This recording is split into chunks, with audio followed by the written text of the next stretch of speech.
Puji Tuhan, haleluya. Salam sejahtera bagi seluruh keluarga besar GPDI RSyadai. Kita bersama-sama mengucap syukur karena hari ini kita kembali boleh mendengarkan renungan 79 yang singkat. Mari kita menggunakan firman Tuhan. Kita merenungkan firman Tuhan dengan menggunakan 365 hari yang mengubahkan. Kita dapatkan di dalam Injil Lukas pasal yang ke-11 ayat 1 sampai ayat yang ke-13. Saya baca ayat 1 saja. Demikian bunyi firman Tuhan. Pada suatu kali Yesus sedang berdoa di salah satu tempat. Ketika ia berhenti berdoa, berkatalah seorang dari murid-muridnya kepadanya, Tuhan, ajarlah kami berdoa sama seperti yang diajarkan Yohanes kepada murid-muridnya. Saya beri renungan firman Tuhan, temanya adalah berdoa adalah nafas hidup orang percaya. Suatu hari, maka datanglah murid-murid kepada Yesus dan dia minta untuk diajarkan berdoa. Mengapa murid-murid minta diajarkan berdoa? Betapa pentingnya berdoa itu. Karena doa itu adalah nafas kehidupan orang-orang percaya. Nafas adalah suatu yang dibutuhkan oleh setiap makhluk hidup, setiap makhluk yang hidup di dunia ini. Kalau tidak bernafas, dia itu sudah mati, termasuk manusia. Tidak ada makhluk hidup yang tidak bernafas. Bahkan pencetak rekor penahan nafas yang terlama di dunia ini tidak bisa hidup tanpa bernafas. Walaupun dia berhasil menahan nafas selama lebih kurang 24 menit. Sebab dengan bernafas kita menghirup oksigen setiap hari. Diperbaharui oksigen itu untuk tubuh kita, untuk kepentingan hidup kita. Ini berarti secara jasmani kita perlu dengan bernafas dan kita perlu menghirup oksigen itu untuk tubuh kita. Dan kita tahu bukan hal yang sama berlaku bagi kerohanian kita. Sebagai orang-orang percaya, sebagai manusia jasmani dan bahkan rohani, bukan kita perlu bernafas.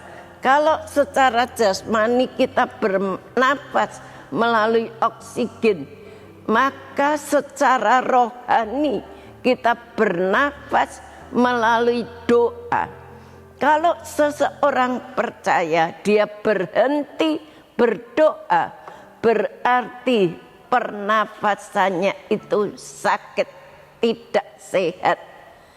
Seseorang percaya dia harus setiap hari menghirup oksigen, artinya berdoa kepada Tuhan setiap saat di mana kita berada. Sebab doa adalah nafas hidup kita. Sebagai orang percaya, sudahkah kita bernafas atau berdoa setiap hari? Ini merupakan satu pertanyaan kita. Seseorang yang pernafasannya sakit, artinya sesak nafas, itu berarti dia tidak sehat. Kita bisa merasakan bagaimana beratnya, apalagi kalau kita tidak bisa menghirup udara yang segar, maka banyak orang-orang di rumah sakit itu harus dibantu dengan oksigen. Kita tahu oksigen itu satu tabung berapa harganya. Dan kalau kita setiap hari bernafas, kita harus habis berapa oksigen untuk diri kita. Sebagai orang percaya, mengapa kita perlu berdoa? Sesungguhnya di dalam doa itu ada relasi antara kita dengan Allah yang adalah Bapa kita. Ini yang dicatat dalam Injil Lukas pasal 11 ayat 1 sampai 13, bahwa di dalam doa terdapat relasi.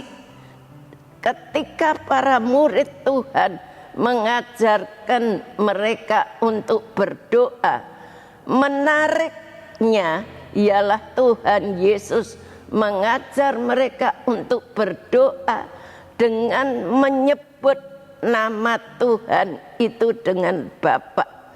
Allah sendiri yang ingin dirinya dipanggil sebagai Bapa bagi para pengikut Yesus yang adalah orang-orang Yahudi, memanggil nama Allah itu dengan sebutan Allah Bapa, sebutan Bapa, maka itu sangat mencengangkan bagi mereka. Tetapi Bapa yang dekat kepada kita benar bahwa Dia adalah Tuhan yang agung, tetapi Dia mau dipanggil oleh kita sebagai Bapa. Dia adalah Tuhan, tapi Dia mau dipanggil sebagai Bapa. Dan kita tahu mengapa murid-murid sampai ingin diajari untuk berdoa, sebab mereka memperhatikan kehidupan Tuhan Yesus selama Dia berada di dalam dunia ini. Di pagi-pagi hari dalam Injil Markus 1 ayat yang ke-35 dikatakan pagi-pagi hari Yesus bangun seorang diri dan Dia naik di atas bukit, Dia berdoa kepada Tuhan. Juga pada malam hari Yesus berdoa semalaman dalam Injil Lukas 6 ayat 12 atau Matius 14 ayat yang ke-23.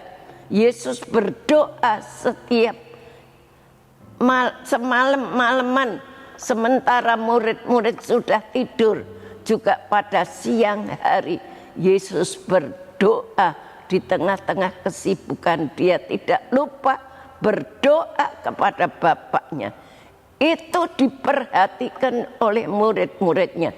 Letak kekuatan daripada Tuhan, walaupun mengalami tantangan hidup yang cukup berat selama Yesus ada di dalam dunia, tetapi Yesus selalu hidup di dalam doa.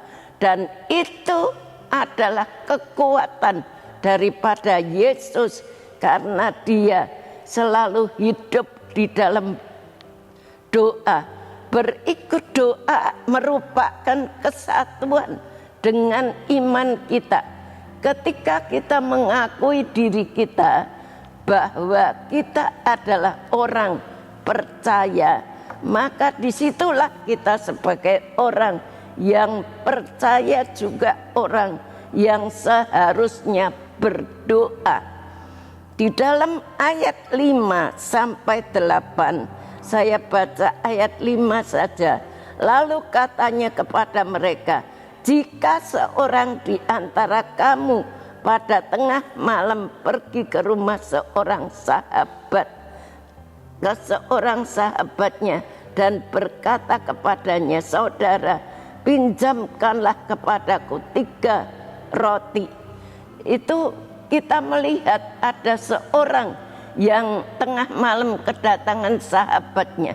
Di rumah dia sudah tidak punya apa-apa, tetapi waktu itu dia tahu dia mempunyai seorang sahabat. Dia datang dan dia minta tolong sahabatnya. Dia mengetuk pintu, dengan lain kata dia berdoa. Di saat-saat kita membutuhkan Tuhan, Tuhan itu selalu ada. Dia adalah sahabat kita yang setiap saat ada, yang setiap saat selalu mendengar doa-doa yang kita panjatkan. Tuhan Yesus memberikan sebuah gambaran tentang seorang yang kesusahan karena kawannya itu menginap tengah malam dan dia tidak punya apa-apa. Kemudian dia datang kepada sahabatnya. Dia tahu sahabatnya itu akan memberikan apa yang menjadi keperluannya. Itu juga yang kita harus lakukan dalam hidup kita sebagai orang percaya. Kalau kita orang percaya tidak suka berdoa, maka saya mengatakan itu adalah orang percaya yang tidak sehat rohaninya. Sebab hidup kita sebagai orang percaya, doa itu adalah nafas. Kalau nafas kita tidak sehat, kita harus dibantu dengan oksigen supaya bisa bernafas. Begitu juga kalau kita hidup doa kita sudah jarang-jarang, maka berarti itu adalah orang Kristen yang tidak sehat. Tuhan mengajarkan kepada kita supaya kita selalu hidup di dalam doa kepada Tuhan, karena doa itu adalah nafas hidup kita. Dan kita tahu seperti firman Tuhan, saya beri tema, berdoa adalah nafas hidup orang percaya. Kita yakin bahwa kita berdoa itu merupakan nafas hidup kita semuanya. Mari sebagai orang percaya kita belajar seperti murid-murid minta diajari Tuhan untuk berdoa, karena mereka menyadari bahwa doa itu sangat penting.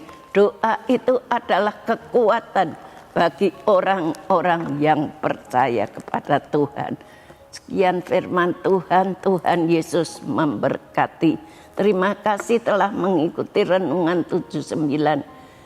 Kiranya dapat menjadi berkat kita semuanya, Bapak, Ibu, Saudara yang ingin didoakan untuk pokok doa tertentu, menceritakan kesaksian, baik mujizat, kesembuhan, pemulihan, masalah keluarga dan lain-lain, dapat disalurkan melalui cas WhatsApp di nomor 081327420088. Mari kita berdoa.